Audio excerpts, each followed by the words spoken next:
That stuff is whack! The Shape of the World by A.E. Skellum. On this subject, there are two great schools of thought. One which teaches that the world is a globe of 25,000 miles circumference, rotating on its axis once in 24 hours at the rate of 1,000 miles per hour, and revolving in an orbit round the sun once a year at the rate of 68,000 miles per hour. The other teaches that the Earth is a vast irregular plain, stretched out from the central north and standing in and out of the waters, the surface of which is horizontal. One of these two views must be wrong, and the other right. Now, that the world cannot be a globe will be evident from the following facts. 1. The horizon always appears on a level with the eye, no matter to what altitude we ascend.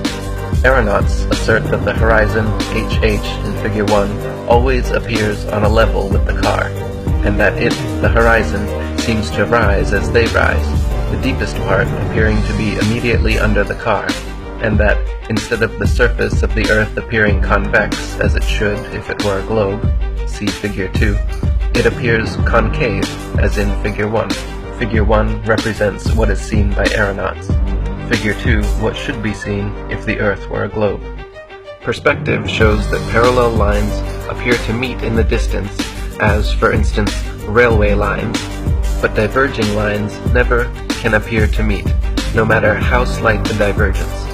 If AB, Figure 3, represent the skyline, and CED a part of the Earth's surface, if curved, the Earth would appear to be curved from C to E to an observer at A, and the horizon, instead of being on a level with the eye, would always be below and sink lower the higher the observer ascended. 2. The horizon at C, to the right and left of an observer, always appears as a straight line, but if the world were a globe, it, the horizon, would dip to the right hand and to the left and show the arc of a circle.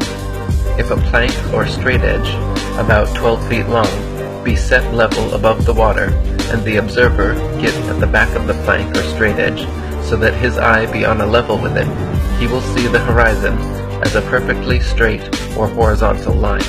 3. The lights from many lighthouses are visible at a much greater distance than they could possibly be if the world were a globe 25,000 miles in circumference.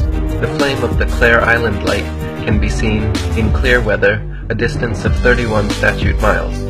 The dip in 31 miles is 640 feet, the altitude of the light above high water is 341 feet, and is seen from the deck of a vessel 15 feet above sea level. 640 minus 341 minus 15 equals 284. After deducting the altitudes, the light should be 284 feet below the horizon if the world be a globe. Beachy Headlight can be seen 26 statute miles away. The dip in 26 miles is 450 feet, altitude of light above high water 284 feet, vessel 15 feet. The light should be 151 feet below the line of sight if the globular theory of Copernicus be true. Cromer light is 274 feet above high water and can be seen a distance of 26 statute miles, vessel 15 feet above high water. The dip in 26 miles is 450 feet, less altitudes. 450 minus 274 minus 15 equals 161 feet. Leaves 161 feet to be accounted for if the world be a globe. There are many examples similar to the foregoing. The following note in the Admiralty list makes the case all the stronger against globular theory. Quote, under certain atmospheric conditions, and especially with the more powerful lights, the glare of the light is visible considerably beyond the radius given, which is calculated for the actual flame of the light. 4. No allowance is made by engineers for curvature in making canals and railway cuttings, and is in fact forbidden by Act of Parliament, which states that all plans shall be made from, quote, a datum horizontal line which shall be the same throughout the whole length of the work, unquote. If the Earth were a globe, this allowance would be indispensable. 5. The surface of standing water has been proved beyond all question of doubt to be horizontal and not convex, as it should be if the world were a globe.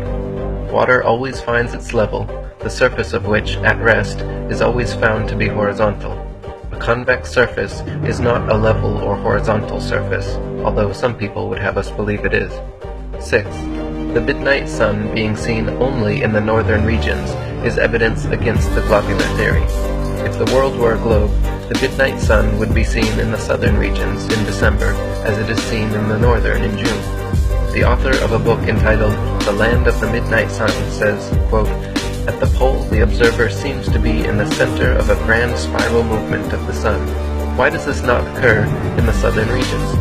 These few facts alone are sufficient to prove that the world is not a globe, but a vast irregular plane stretching out from a north center to a south circumference in every direction, surrounded by water, and ultimately in the extreme south by impassable barriers of ice. Vasco da Gama, in his Voyage to the South, says, "The waves rise like mountains in height. The winds are piercing cold, and so boisterous that the pilot's voice can seldom be heard, whilst a dismal and almost continual darkness adds greatly to the danger." How far this gloom and darkness and storms extends is not known. All we know is that the most daring have been stopped at the entrance to this gloomy and what seems to be forbidden region of the world. If these lines cause any to think and search after truth, the writer's object will have been attained. Truth is not injured by enquiry and test, but is like a cube, always right side up. That stuff is flat.